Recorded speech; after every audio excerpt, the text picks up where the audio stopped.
Tá bom? Abra sua Bíblia comigo, Atos dos Apóstolos. Você que trouxe a Bíblia, quem trouxe a Bíblia? Levanta aí a Bíblia aí e fala assim: esta é minha Bíblia. E eu amo a palavra de Deus. E para você que não sabe, hoje é dia da Bíblia. Eu vi o pastor Zé Carlos lá da Paraíba falando, pastor bravo lá do Bigodinho. E ele falando assim: não tem esse negócio na minha igreja de usar a Bíblia no celular. Você tem que carregar a Bíblia debaixo do braço. Ela não é desodorante não, mas tem que carregar a palavra de Deus. Atos dos Apóstolos, capítulo 3, versículo 1. É um texto muito conhecido, mas esse texto ficou no meu coração e eu quero transmitir alguns ensinamentos dele para nós. Todo mundo achou? Atos dos Apóstolos, capítulo 3, versículo 1. Diz assim: Pedro e João subiam ao templo para a oração da hora nona. Era levado um homem coxo de nascença, o qual punham diariamente à porta do templo, chamada Formosa, para pedir esmola aos que entravam. Vendo ele, porém, a Pedro e a João, que iam entrar no templo, implorava que lhe desse uma esmola. Verso 4. Pedro, fitando juntamente com João, disse: olha para nós. E eles olhavam atentamente, esperando receber alguma coisa. Pedro, porém, lhe disse: não possuo nem prata nem ouro, mas o que eu tenho te dou em nome de Jesus Cristo, o Nazareno. Anda. E tomando pela mão direita o levantou. Imediatamente os seus pés e tornozelos se firmaram. E de um salto se pôs em pé. Passou a andar e entrou com eles no templo, saltando e louvando a Deus. Viu todo o povo andar e a louvar a Deus. Verso 10. E reconheceram ser ele o mesmo que esmolava a porta formosa do templo, e se encheram de admiração e assombro por isso que acontecera. Pai, obrigado pela tua palavra. Fale conosco, Senhor, por intermédio da tua santa e gloriosa mensagem. Edifica-nos, consola-nos, exorta-nos, Senhor, que possamos sair daqui mais fortes, mais crentes, mais vivos em ti, que amando mais a vinda do Senhor, amando mais a igreja, amando mais os nossos irmãos na fé. Deus, fala com a tua igreja por intermédio da tua palavra. É essa oração que fazemos a ti, em nome de Jesus. Amém. Irmãos, como eu disse, esse milagre, esse texto da palavra de Deus, é um texto muito conhecido da igreja. Talvez pelos velhos na fé, que já tem um tempo de caminhada, já viram muitas e muitas vezes a ministração desse texto aqui nessa igreja ou em algum outro lugar. Esse texto nos conta que Pedro e João foram orar, a oração da hora nona. E quando eles chegaram lá, eles depararam com um homem que estavam pedindo esmolas. Esse homem todos os dias era colocado lá na porta do templo. Quando Pedro e João olham para eles e ele espera receber alguma coisa, eles dizem assim para ele: olha para nós. E ele olhou, esperou receber, ele não recebeu nada naquele dia. E aí o texto vai dizer que ele disse para ele: eu não tenho prata nem ouro, mas o que eu tenho eu te dou, isso levanta e anda. E aquele homem foi curado, se pôs em pé, glorificou a Deus. Após essa cura, esse milagre, se você continuar Atos capítulo 3, você vai ver um grande sermão que Pedro prega após esse acontecimento. E eles são presos por causa deste acontecimento. E ele prega também em Atos capítulo 4, diante do Sinédrio, por causa deste acontecimento. Depois que acontece isso aqui, a pregação de Pedro chama a atenção de tanta gente que a Bíblia diz que 3.000 almas se converteram ao Senhor. E depois, mais à frente, Em outra pregação, 5.000 almas se agregaram à igreja de Deus, a igreja primitiva. Como eu gosto de analisar os textos bíblicos, eu gosto de olhar os personagens que ali estão inseridos e ver qual personagem que eu sou dentro daquela história.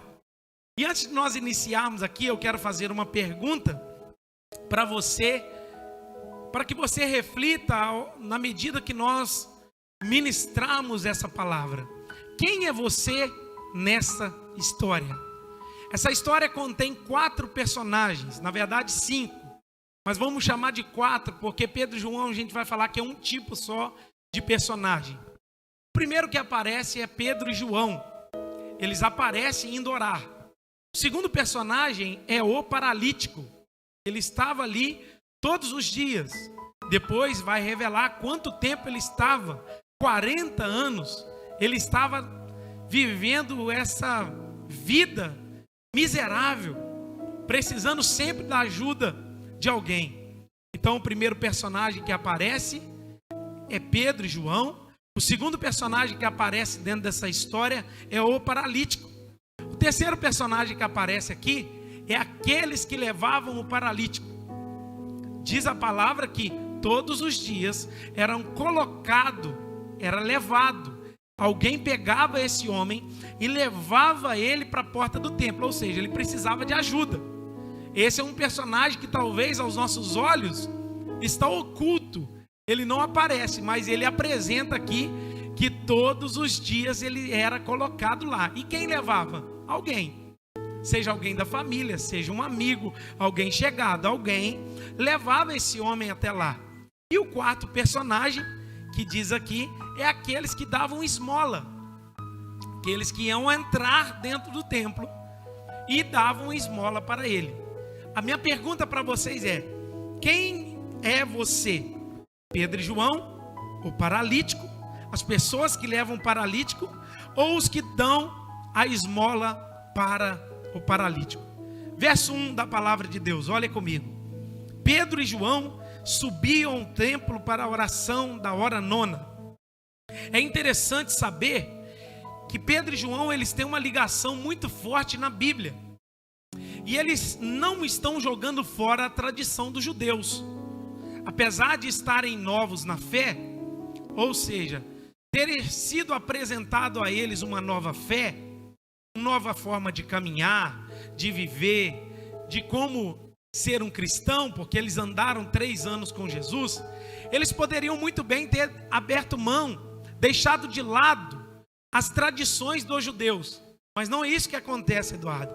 Eles têm uma nova fé, eles têm o Espírito Santo, eles têm uma nova vida, eles têm um novo caminhar. Mas a palavra de Deus diz que os costumes eles não deixaram de lado. O dia do judeu começa às 6 da manhã. E eles têm por costume orar 3 vezes ao dia. Eles oravam às 9, eles oravam ao meio-dia e eles oravam às 3 horas da tarde. Quando nós olhamos que eles estão indo para a oração na hora nona, diz a palavra de Deus que eles estão indo às 3 horas da tarde. Ou seja, eles estão no costume dos judeus para fazer aquilo que aprenderam na sua tradição, mas caminhando com o Espírito Santo de Deus. O que também me chama a atenção na vida de Pedro e João é que eles têm uma amizade muito profunda. Ou dentro da Bíblia ela apresenta para nós algo muito forte e interessante que aconteceu com esses homens. Em Lucas 5:10, por exemplo, a Bíblia diz que eles eram sócios pescadores. Eles tinham uma companhia de pesca. Jesus passa sobre eles, chama eles, e assim eles são convocados para o apostolado de Cristo Jesus. Em Lucas 22, verso 8, vai dizer que esses 2 homens, Pedro e João, eles prepararam a Páscoa do Senhor Jesus, a última ceia do Senhor.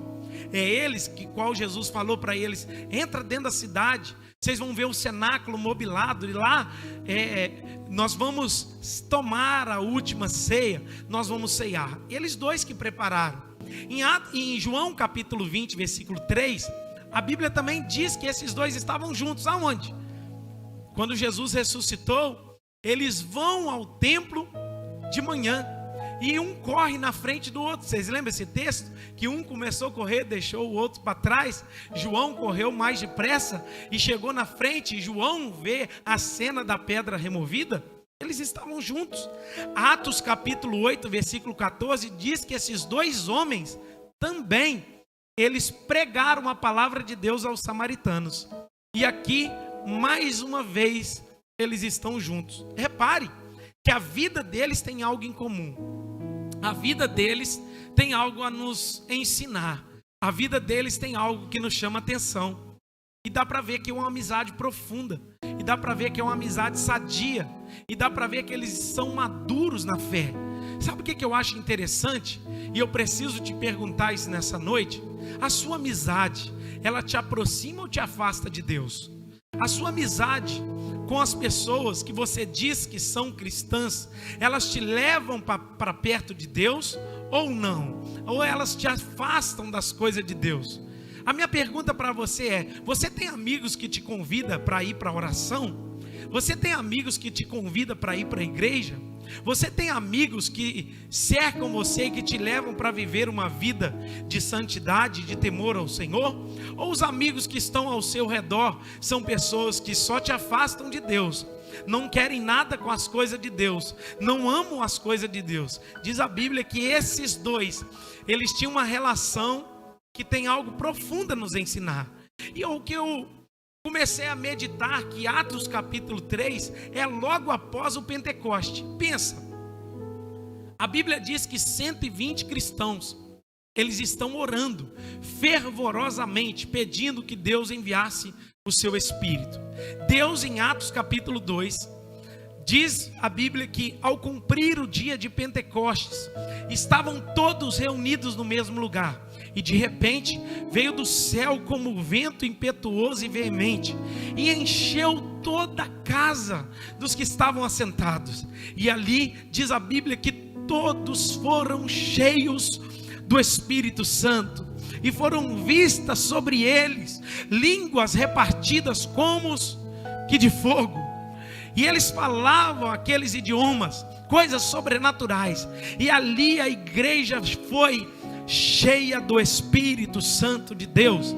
Algo que desceu foi o Pentecoste, que encheu a igreja. Para que a igreja foi cheia? Para pregar o Evangelho, para anunciar aos cativos, para libertar os oprimidos. Assim como diz Isaías 61, o Espírito do Senhor está sobre mim, e Ele me ungiu para pregar boas novas aos quebrantados. Oh, aleluia! O Espírito Santo está sobre a igreja do Senhor. O Espírito Santo está sobre a sua vida. O Espírito Santo está aí com você. E Ele te capacita a pregar, Ele te capacita a fazer a obra, Ele te capacita a fazer a vontade de Deus. Mas o que me chamou mais atenção nesse texto é que após terem sido cheios do Espírito, mesmo assim eles estão indo para o lugar da oração. Você imagina, eles terem aquela experiência com Deus, eles terem recebido do próprio Deus o revestimento do alto. No próximo capítulo da Bíblia diz que eles ainda estavam indo orar. Meu Deus do céu, isso mexe com o meu evangelho, com a minha vida. Porque quando eu olho para a oração que a igreja vive, a vida de oração da igreja, isso me incomoda. Porque sempre nós estamos batendo na tecla: igreja, vamos orar. Sem oração não existe cristianismo. Sem comunhão com Deus não tem santidade. Sem comunhão com Deus não tem relacionamento com Deus. E nós estamos falando isso, atraindo pessoas para a oração. E sempre a oração são as mesmas pessoas. Isso mexe comigo porque apesar da tradição, apesar deles terem sido cheios do Espírito Santo, eles ainda assim iam buscar a face de Deus. Você imagina, após o Pentecoste, eu vou manter a minha chama. Após o Pentecoste, eu preciso manter a comunhão. Após o Pentecoste, eu não posso perder a brasa viva do Espírito Santo. Após o Pentecoste, eu tenho que colocar mais lenha no meu fogo. Após o Pentecoste, eu preciso continuar na oração. E nós? Como está a nossa vida de oração? Eu convido você a perguntar a esse irmão que está do seu lado: como está a sua vida de oração? conversando com um pastor de uma cidade grande esses dias. Ele me disse: pastor, em muitas igrejas não tem oração mais. O que você vê é show. O que você vê é muita cantoria, pouca pregação e nada de oração. Sabe o que é isso? O esfriamento na fé que Jesus disse. Nos últimos dias, o abandono da fé, o esfriamento na fé seria grande. Mas o Senhor nos convida nessa noite a meditarmos sobre a vida desses irmãos que estão indo para a oração, que estão indo buscar a face de Deus. Charles Spurgeon disse: a minha vida de oração vale muito mais que a minha biblioteca. John Knox, um reformador do século XVI, a história conta que ele orava agonizando, pedindo: Senhor, dá-me a Suécia, senão eu morro. A maior igreja do mundo é a igreja que ora há 20 anos na Coreia do Sul, ininterruptamente, 20 anos sem parar, 24 horas por dia, 20 anos. E nós, como está a nossa vida de oração? Como está a nossa comunhão com Deus? Como está o nosso relacionamento com Deus? Pedro e João, ele nos mostra que nós precisamos do Pentecoste, mas nós também precisamos manter a nossa chama acesa diante de Deus. Meus amados, eles vão para orar, eles vão para buscar a face do Senhor, eles vão para se manter em Deus. E crente que não ora está morto. Crente que não tem vida com Deus, você já pode chamar o funeral, é só enterrar. Sabe por quê? Vida de oração é que nos mantém de pé. Vida de oração é que nos mantém vivos para pregar o Evangelho. Vida de oração é que nos mantém vivos contra o pecado que nos assedia todo dia. Às vezes você encontra com jovens e os jovens dizem: pastor, a carne é fraca. Pastor, a tentação está forte. Pastor, a situação está forte lá em casa. Eu não estou resistindo. Aí você vai perguntar para esse jovem: meu filho, como que está a sua vida de oração? Eu não estou orando nada. É por isso que as coisas estão difíceis para você. Sabe por que muitas das vezes o pecado te assedia? Sabe por que às vezes as situações são mais fortes do que você? Porque você não tem nada de oração na sua vida. E Pedro e João estão nos ensinando: nós, como igreja de Deus, precisamos subir para orar. O texto é bem claro: eles subiam, porque quem ora sobe, quem ora aproxima de Deus, quem ora está perto de Deus, quem ora está indo para perto de Deus, quem ora está indo para o centro da vontade de Deus. Pergunta a esse irmão que está do seu lado: você tem orado?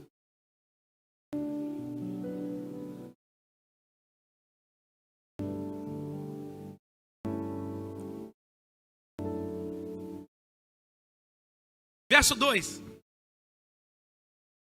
era levado um homem coxo de nascença, ao qual punham diariamente à porta do templo, chamada Formosa, para pedir esmola aos que entravam.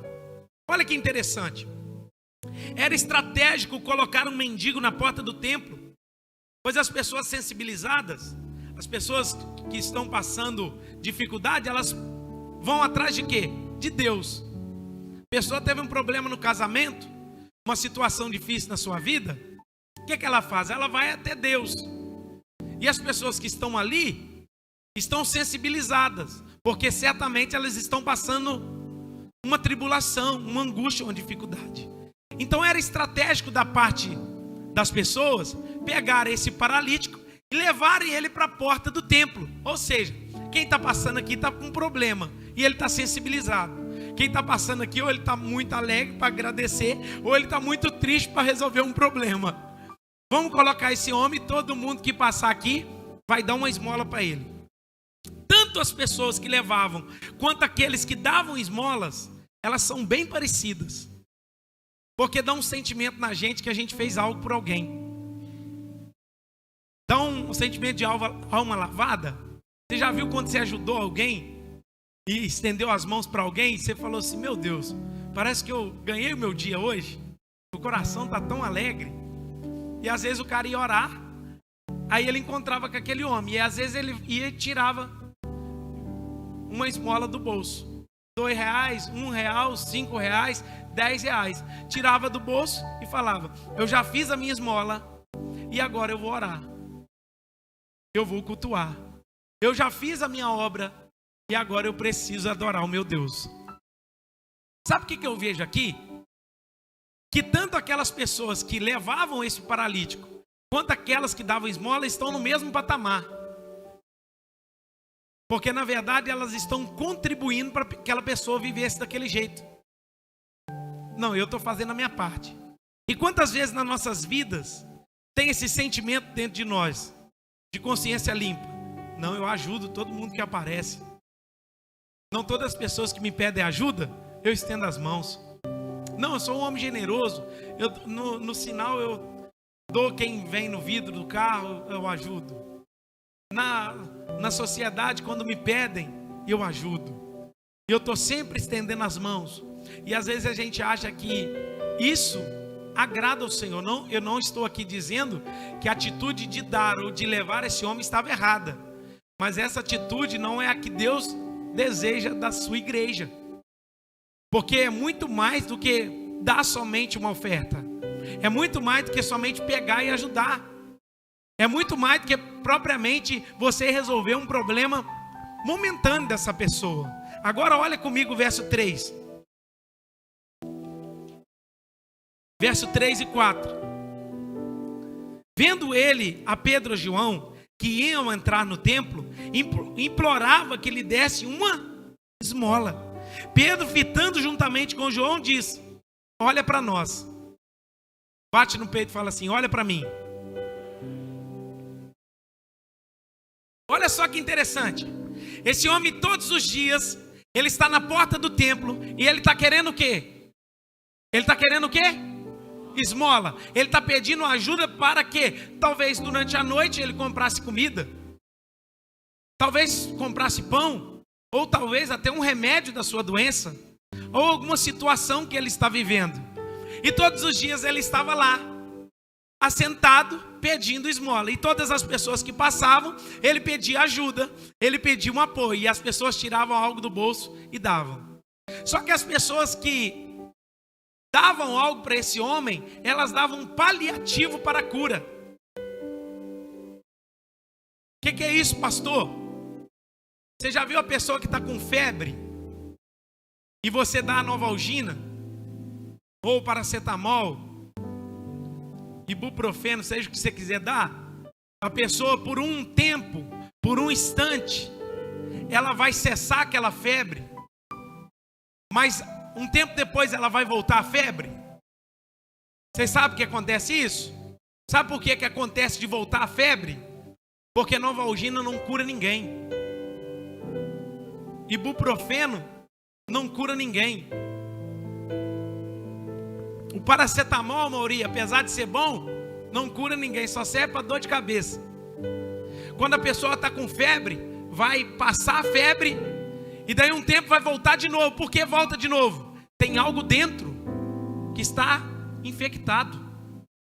E essa infecção só se cura com amoxicilina, azitromicina, ampicilina, benzetacil. Você está pegando a palavra que eu estou pregando aqui? A pessoa está com um problema e ela está tomando só o remédio que vai aliviar a dor, vai aliviar a febre, mas ela precisa de algo que vai agir dentro para fora e vai expulsar aquele mal. Quem dava oferta para aquele paralítico só estava dando a Novalgina. Quem estava dando a ajuda para aquele paralítico só estava dando o paliativo, mas tinha alguém que iria curar aquele homem pelo resto da sua vida. Aleluia! Que aí ele age de dentro para fora. Quando ele vem limpando de dentro para fora. Oh, aleluia! Quando ele vai na infecção, ele vai naquilo que mata o homem, que é o pecado, joga por terra e faz daquele homem um novo homem para a glória de Deus. Só que isso aqui, irmãos, fere a nossa teologia. Por quê? Pergunta para mim, por quê? Porque a gente prega na igreja que as pessoas têm que olhar para Jesus. Sim ou não? Aí a pessoa está chateada com fulano, aí você fala assim, olha para Jesus, porque Jesus não vai te decepcionar. Mentira. Isso aqui fere o nosso cristianismo de hoje. Por causa de mau testemunho, de vida torta de muita gente, a gente adotou um discurso. Olha para Jesus. Você não pode olhar para mim. Não, tem que olhar para você sim. Porque você assumiu um compromisso público com Cristo. E se não olhar para você, quem vai ver? Cristo. Tem que olhar para nós sim. E ele vai dizer para esse homem, olha para nós. Isso está ensinando para a igreja que a igreja precisa ser um modelo de testemunho, de vida, de caráter, de compromisso, de andar com ele. Você está entendendo o que eu estou falando? Quem está aqui comigo? Você pode dizer glória a Deus por isso? Eu te pergunto, se seu filho olhar para você, ele vai converter? Eu te pergunto, se o seu esposo olhar para você, ele vai se converter? Se o seu namorado olhar para você, ele vai se converter? Se o seu filho olhar para a sua vida, ele vai se converter? E se a sua esposa olhar para você, ela vai se converter? Se o seu funcionário olhar para a sua vida, ele vai se converter? E a gente fala assim, a gente vive uma vida toda torta. Aí fala assim, não olha para mim não, olha para Jesus.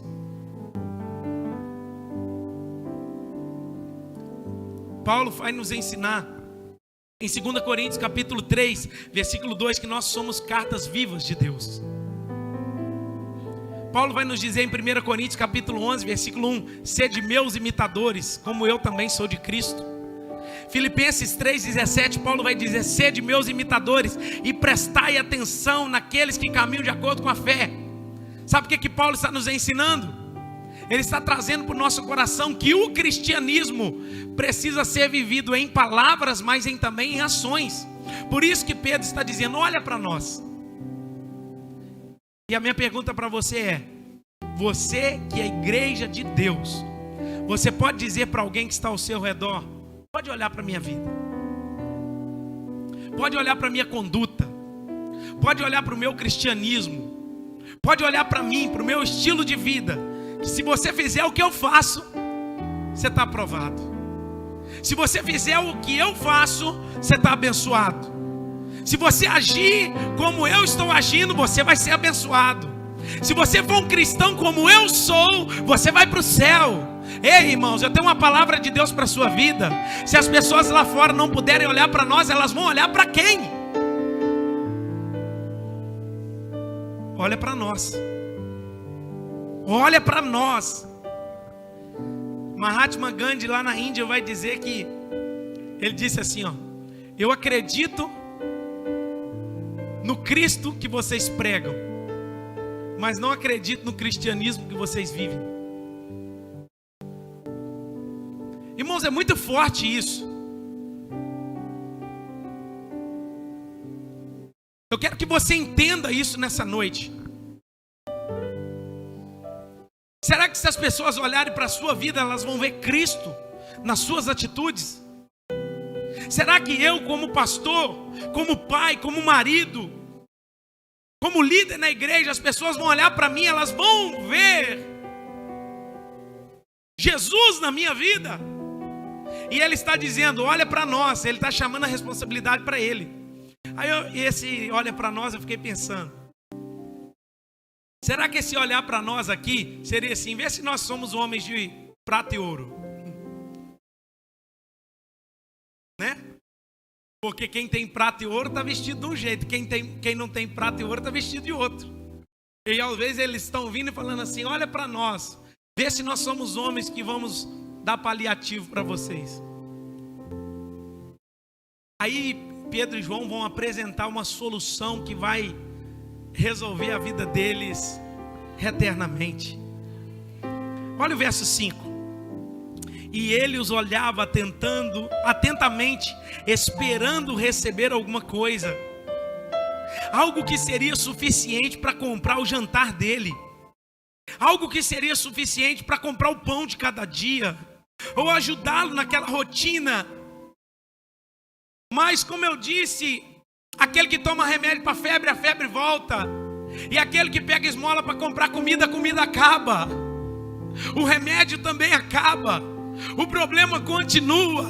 A situação não é resolvida. Estamos dando às pessoas paliativo na fé. Isso aqui eu preciso dizer para a igreja de Deus. Sabe por que as campanhas nas igrejas estão lotadas de gente? Paliativo na fé. Porque as igrejas não ensinam o sacerdócio cristão das pessoas buscarem em Deus a sua vida, de renunciar aos seus pecados. E elas acham mais fácil entrar na fila da oração e pedir oração para alguém, que alguém impõe as mãos nela e ela sai daqui aliviada, do que ela ter responsabilidade para arrepender dos seus pecados. Estamos fazendo paliativo quando fazemos campanhas. Não sou contra, mas eu penso que a campanha ela traz para a resolução do problema, mas não aponta a solução, que é Cristo. Aí vocês olham todas as pessoas, faz um culto de campanha, 7 sexta-feira, que vai expulsar o mal, a igreja está lotada. Paliativo. Expulsou o mal só 7 semanas. Depois das 7 semanas, o cristão está na lama de novo. O que transforma a vida do ser humano não é uma campanha, não é uma oração, não é alguém pôr a mão e liberar uma palavra profética sobre a sua vida. O que transforma a vida do homem se chama Jesus de Nazaré. Ele salva, Ele liberta, Ele cura, Ele transforma a sua vida. Aleluia. Você pode levantar a mão e agradecer. As nossas filas de orações não acabam, nunca vão acabar, enquanto os cristãos não entenderem que eles mesmos precisam buscar em Deus a cura, o milagre para a sua vida. Um dia fizemos um encontro com Deus e essa situação é até engraçada.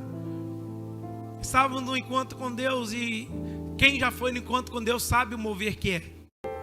Encerramos o encontro com Deus, irmãos. Teve pessoas que foram profundamente tocadas por Deus. E sim, é dificilmente uma pessoa que não vai no encontro com Deus que não sente algo de Deus. E encerrando a oração, chegou perto de uma pessoa, encerrando o último dia, 3 dias de busca com Deus intensa, chegando perto de uma pessoa, disse: e aí, meu amado, você foi abençoado? Aí ele: gostei demais, você ora por mim? Depois daquele mover tão grande, ele só queria pedir oração. Aí a pessoa diz assim: desse jeito você me mata. Meu amado, as pessoas estão procurando somente uma solução momentânea. Esse homem, na mente dele, o que resolveria o problema dele era a esmola. O que resolveria o problema desse homem era só dar mais R$2, mais 5, e a gente está sendo, como igreja, a gente está sendo esses homens que dá os R$2 e fala: vai embora. Mas a igreja de Jesus verdadeira, ela não dá paliativo. A igreja de Jesus verdadeira, ela aponta o caminho da solução. Quem é? Olha comigo o texto, verso 6.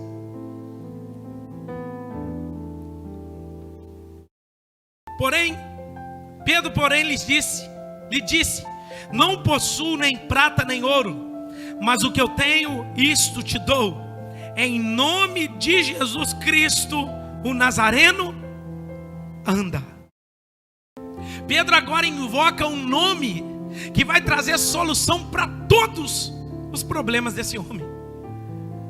Você pode falar que Jesus cura, mas o propósito principal da pregação do Evangelho é dizer que Ele veio perdoar os nossos pecados e nos levar a morar no céu. Jesus liberta? Sim. Batiza com o Espírito Santo? Sim. Jesus cura? Sim. Faz milagres? Sim. Um tanto de coisa. Mas o propósito fundamental de Cristo é perdoar os pecados do homem, escrever o nome dele no livro da vida e levar ele para morar no céu. Aleluia! Ele está dizendo aqui: eu vou te apresentar alguém que não vai solucionar só o seu problema momentâneo, ele vai solucionar o seu problema eterno. Ei, eu tenho uma palavra de Deus para a sua vida. Pare de dar paliativo, de oração, de palavrinha, disso e daquilo. Ofereça a Jesus, porque Ele resolve o maior problema. Qual o problema, pastor? O problema de pecado na vida do homem. E ele diz: em nome de Jesus o Nazareno, levanta e anda. Quem é esse nome? O nome que até o vento e o mar lhe obedece. Quem é esse nome que diante do túmulo de Lázaro disse: Lázaro, vem para fora. Ei, olha para mim. Em nome de Jesus, esquece o negão, deixa o negão para lá. Jesus precisa ser exaltado aqui. Negão é feio, Jesus é bonito. Quem é esse nome, pastor? Esse nome é aquele que disse para o cego: veja. Esse nome é aquele que olha para o paralítico no tanque há 38 anos e diz: tu queres ser curado? Eu quero, então levanta e anda. Que nome é esse, pastor? Esse nome que tem todo o poder. Diz o apóstolo Paulo que esse nome está acima de todos os nomes. Ao nome de Jesus se dobra todo joelho no céu e na terra, e todo joelho se dobrará, toda língua confessará que Jesus Cristo é o Senhor. Esse nome, diz Tiago, que o diabo treme diante desse nome. Ah, meu irmão, fala que esse irmão que está do seu lado, esse nome tem poder. Esse nome tem poder no céu, na terra, embaixo da terra. Toda língua confessará esse nome. Um dia, eu não sei qual momento, mas um dia toda a igreja, toda a nação, toda a terra se dobrará diante desse nome, e eles gritarão: é o Rei da Glória, é o Senhor dos Senhores, é aquele que veio em carne, morreu, ao terceiro dia ressuscitou, e ele veio buscar a sua igreja, arrebatar a sua igreja ao paraíso, para que eternamente esteja nas mansões celestiais. Esse nome tem poder. Oh, meu irmão, esse nome que foi apresentado a Moisés, o que eu vou falar? Diga: eu sou o que sou. Aleluia. Esse nome tem poder. Diante dele o mar se abre, diante dele as águas secam. Diante desse nome, esse nome está aqui para te abençoar. Esse homem está aqui para te abençoar. Qual o nome? Em nome de Jesus o Nazareno anda. Em nome de Jesus o Nazareno ser perdoado. Em nome de Jesus o Nazareno ser transformado. Eu estou sentindo uma graça aqui. Você pode levantar a mão e adorar o Senhor.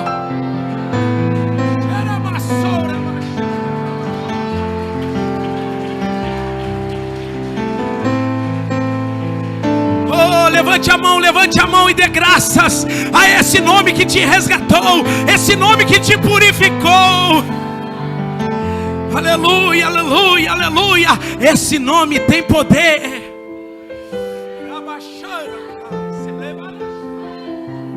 Ele é maravilhoso. Esse nome é maravilhoso. Por isso que ele vai dizer: em nome de Jesus o Nazareno, levante. Acabou o paliativo. Acabou as esmolas. Agora você vai firmar os passos e vai trabalhar, meu filho. Você vai parar de ser pedinte na igreja e vai trabalhar na igreja. Você vai parar de ser um homem que está dependendo da ajuda dos outros para ajudar os outros. Você vai parar na igreja, ficar sentado na porta, e as pessoas te viram como um fracassado, como um derrotado, que só dependia de ajuda de alguém. E a partir de hoje você vai entrar para a igreja e vai adorar o Senhor. E a Bíblia diz que ele toma ele pela mão. E o pé dele, o tornozelo, pensa, tremendo. E ele ajuda, e ele vai bambeando. E o pé dele se firma. Primeiro lugar que ele vai, para dentro. Porque uma cura que não te leva para dentro é somente emoção. Uma cura que, algo que aconteceu na sua vida que não te levou para o centro da vontade de Deus, é somente balela. Desconsidere isso. Pastor, meu casamento era assim, assim, assado. Eu fui para a igreja, melhorou. Melhorou só o casamento e a vida com Deus. Está ruim. Vale de nada esse milagre. O que vale é você estar no centro da vontade de Deus. E a minha pergunta para você é: quem você é nessa história? Que está levando o paralítico? Que está dando esmola? Você é o paralítico que está precisando de ajuda? Ou você é Pedro João que está indo orar e vai liberar uma palavra na vida de alguém? Amanhã é segunda-feira, e amanhã que começa o nosso cristianismo, lá no trabalho. Na hora que alguém atentar você fala assim: em nome de Jesus Cristo, o Nazareno, sai.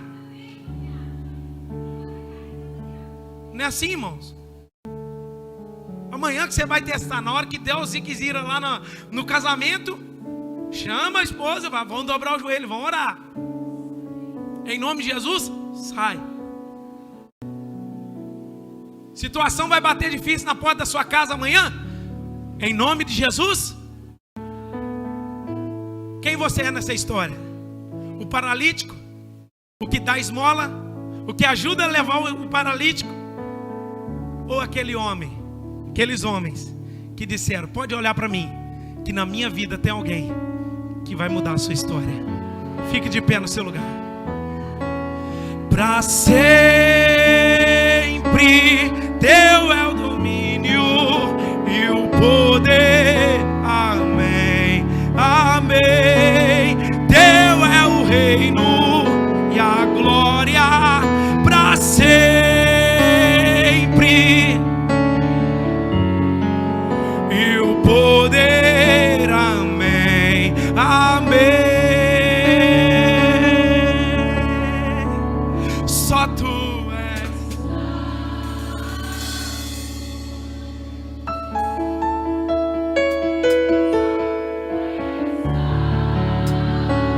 Eu quero convidar os diáconos, enquanto a igreja canta. Não há outro como tu, não há outro como tu, não há outro como Jesus, só tu és. Eu quero ouvir você cantar o Senhor. Só tu és santo, e não há outro como tu. Não há outro como tu, não há outro como tu, não há outro como Jesus. Todos os versos e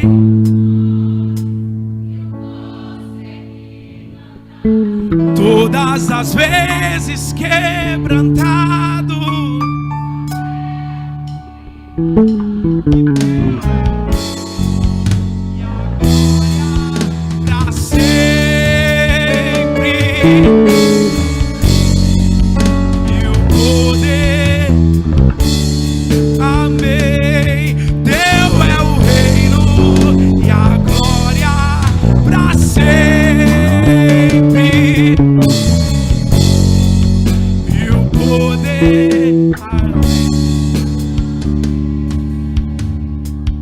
Nós vamos ceiar o Senhor.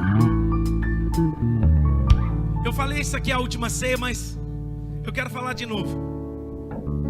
Porque a ceia aqui na terra, ela é como um memorial de que nós um dia cearemos com Ele nas mansões celestiais. É como se fosse assim: você está das coisas que onde acontecer, você já está vivendo aqui na terra. Só que você está recebendo ceia da mão do diácono Carlos, do Duda, diácono Hélio, pastor Everton, nossas diaconisas. E vocês recebem a ceia deles, e ali estão afirmando publicamente: eu nasci de novo, eu pertenço a um corpo, eu tenho comunhão com Jesus, eu examinei a minha vida, meu coração, minha intimidade com Deus, e assim eu me torno apto a participar do corpo de Cristo, discernindo sua morte e a sua ressurreição, discernindo a igreja de Deus. Quem eu tenho sido? Será que eu sou o paralítico que preciso da ceia para ser curado?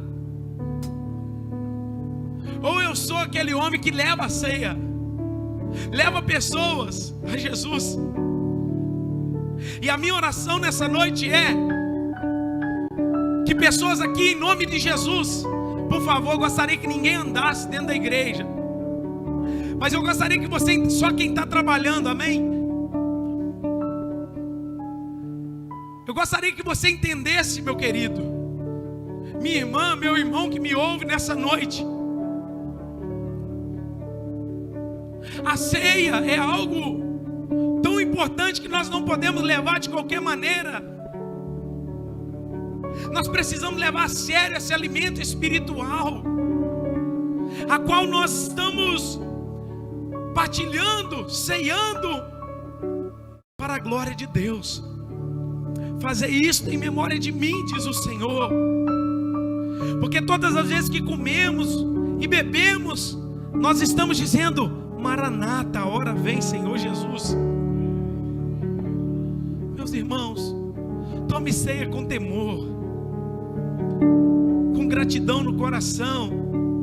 Se você não está apto para ceiar, a gente entende, a gente não está aqui para te acusar, mas a gente está aqui para te dizer: levanta e anda, meu filho. Batiza, casa, organiza a sua vida, posiciona seu coração, largue o pecado e viva para a glória de Deus. Nós vamos santificar esse alimento espiritual e pedir ao Senhor que abençoe de uma forma poderosa. Diaconisa Maria Lúcia vai pegar uma bandeja, Diácono Duda vai pegar outra bandeja. Aleluia. Diaconisa Mirna vai pegar outra bandeja. E nós vamos orar. Eu vou pedir ao pastor Évito que ore, santificando esses alimentos ao Senhor e pedindo a bênção do Senhor. E assim você também ore, em nome de Jesus. Deus, em nome de Jesus, mais uma vez, Pai, nós nos colocamos diante da Tua presença para poder Te louvar, para poder engrandecer o Teu santo nome e dizer: Deus, venha o Teu reino, Deus. Seja feita a Sua justiça, Pai. Seja feita a Sua vontade, Deus, sobre nós, sobre as nossas vidas. E nesse momento, ó Pai, nós consagramos, Pai, esse suco de uva, esse pão, meu Pai, que representa espiritualmente, Pai, o Teu corpo e o Teu sangue. E nós pedimos, Pai, que a presença do Senhor, Deus, se faça presente neste lugar. Que o Senhor, Pai, possa nos edificar através da ceia do Senhor. E que em nome de Jesus sejamos fortalecidos, renovados, Pai, guardados pelo Teu Espírito. É isso que nós oramos, Pai, em nome de Jesus. Amém. Nós vamos cantar ao Senhor. Maranata, a hora vem, Senhor Jesus. Pode servir em nome de Jesus. Você que ainda não vai tomar a Santa Ceia, por um instante, só fique sentado. Ou rejeite a ceia, pode ficar de pé, mas não pegar. Para a glória de Deus. Mas que você possa ceiar com temor, glorificando o nome de Jesus Cristo. Maranata. Aleluia.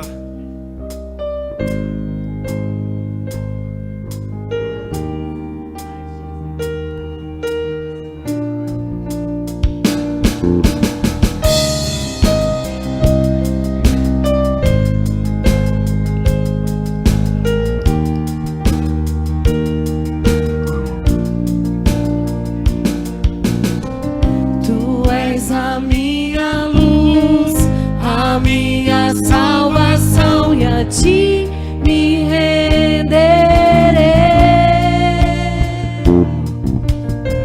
Se ao teu lado estou, seguro em tuas mãos, eu nada temerei.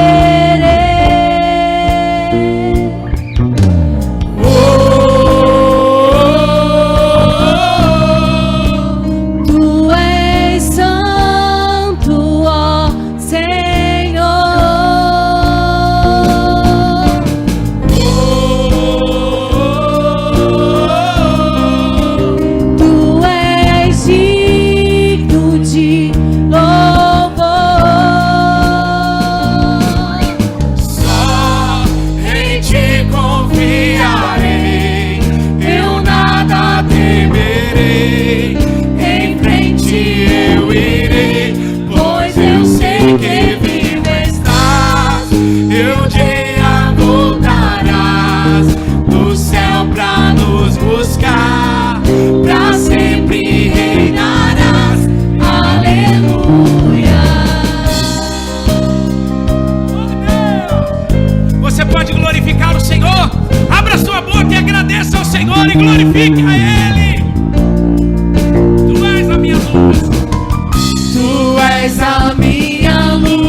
lado estou, Se ao teu lado estou, seguro em suas mãos, eu nada temerei.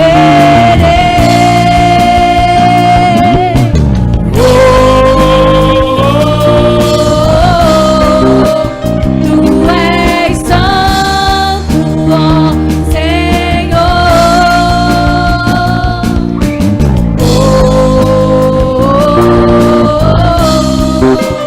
Tu és digno de louvor. cante isso só em ti confiarei, eu nada temerei, em frente eu irei, Pois eu sei que vive estás, eu te amo. voltarás do céu pra nos buscar, pra sempre reinarás. Aleluia. Deus, nós te bendizemos, Pai, agradecemos pelo corpo da cruz, pelo sangue derramado na cruz. Irmãos,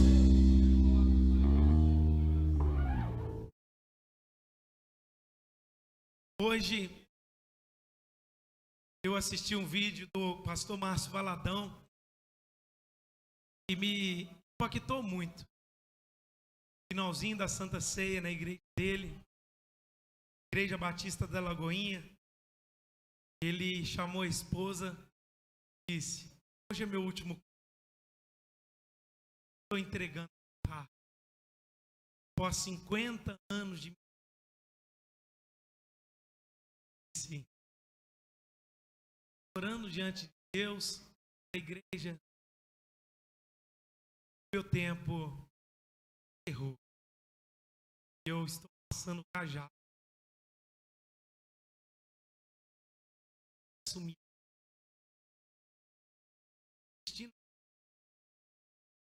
Eu vi diante do trono e hoje está um pouquinho da unção que essa inspiração de vida. 50 pregando Cristo. 50 anos dizendo: levanta e anda. 50 anos liberando uma palavra. Todos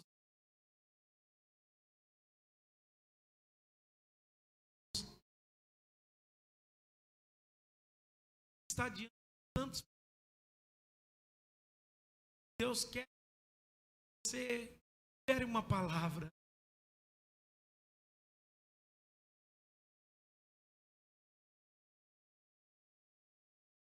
Podemos apegar com as coisas dessa.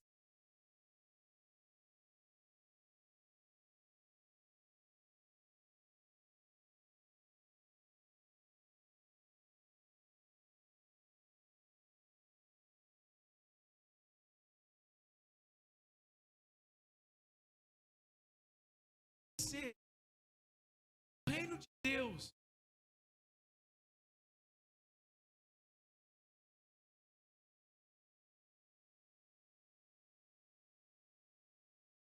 mas uma coisa pode mudar, pastor.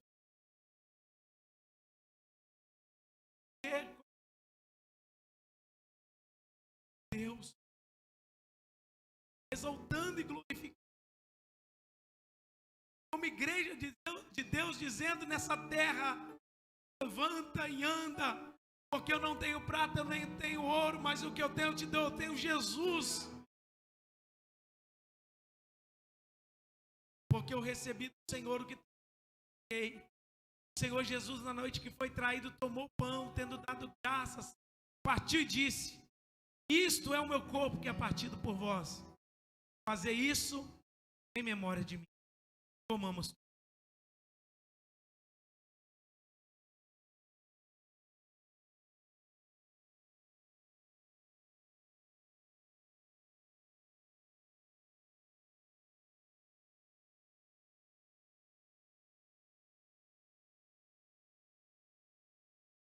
É benéfico.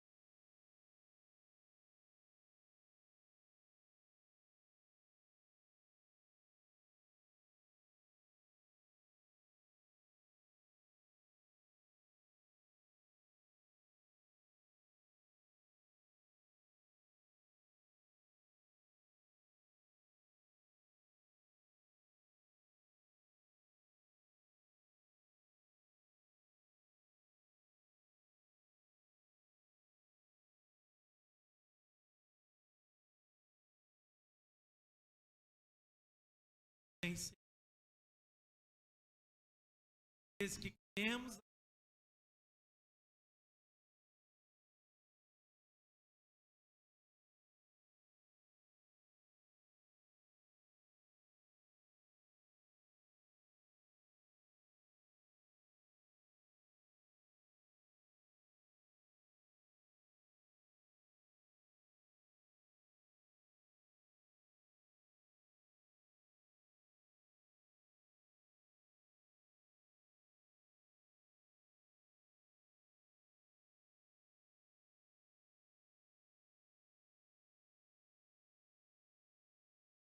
Jovem, você tem a sua vida. Pedro,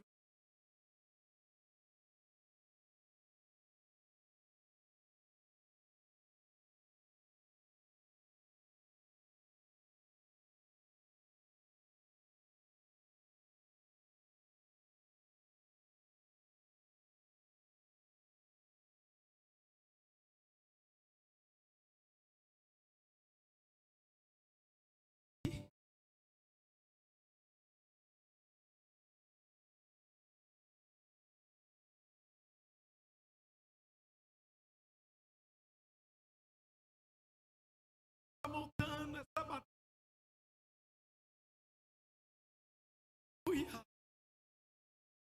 Em nome de Jesus, quer trazer no meu coração, no seu coração, essa mensagem nessa noite. Em nome de Jesus, você não é aquele que está sentado à porta do templo. Você é o homem que diz: levanta e anda em nome de Jesus. Aleluia.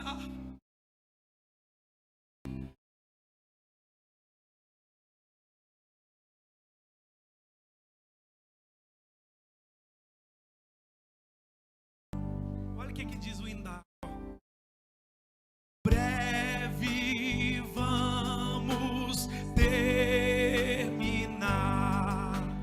a batalha aqui. Você pode cantar?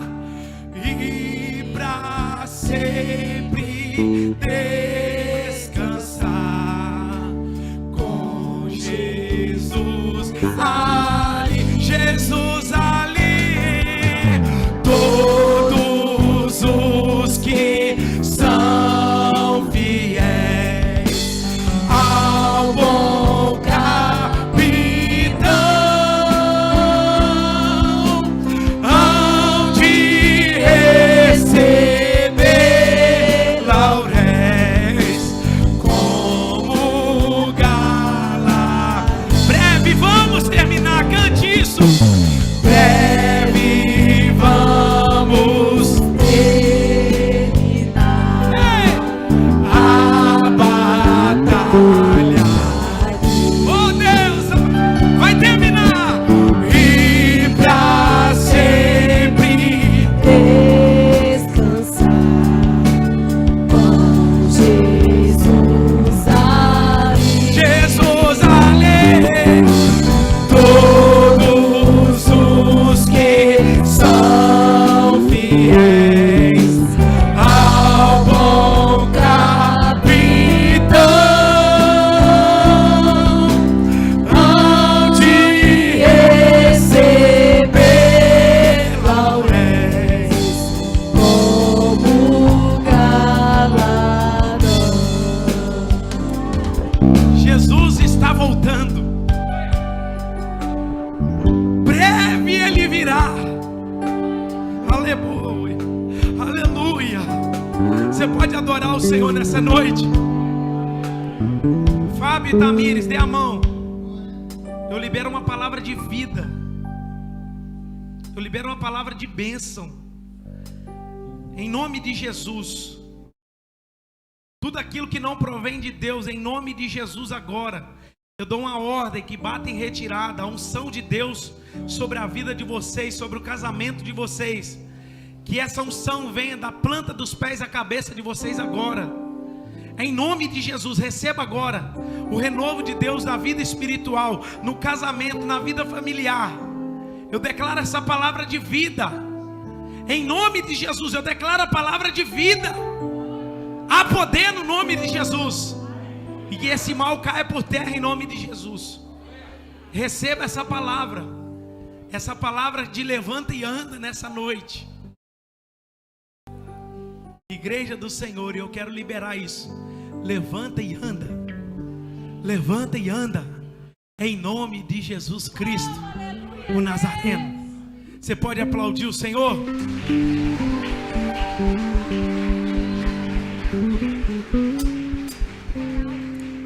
Que o grande amor de Deus Pai, a graça salvífica de nosso Senhor e Salvador Jesus Cristo, a doce comunhão e consolação do Espírito Santo de Deus, seja com todos vocês e com todos aqueles que aguardam ansiosamente a vinda de Cristo, desde agora e para sempre. A igreja diz: aplauda o nome do Senhor. Está encerrado.